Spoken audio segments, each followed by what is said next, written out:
Hey guys, for today's video, papakita ko sa inyo kung ano yung itsura ko dati. Ayan. Ayan ako. Wow. Noong ako ay ano pa, sexy pa. Char.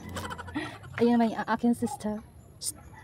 Doon nga tong yak nanging lubag. Andini ako sa aking kubo. Ayan. Yung second floor. Ayan.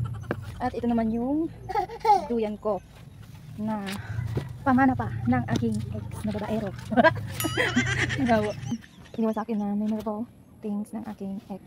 Hindi ko tinatapon siya kasi nagagamit ko naman siya dito sa tindahan. Tsaka yung t-shirt, hindi ko rin din tinatapon kasi ginagamit ko din. Pero pang bahay lang. Kaya okay lang na siyang mawala. Ano, pag mga sundalo siguro, ganun. Kung saan na destino, meron. Then, natuklasan ko na may iba na siya and the girl is already pregnant. So, yun. Kinausap ko siya na doon na lang siya mag-focus at huwag na siyang kumontak sa akin. Ever.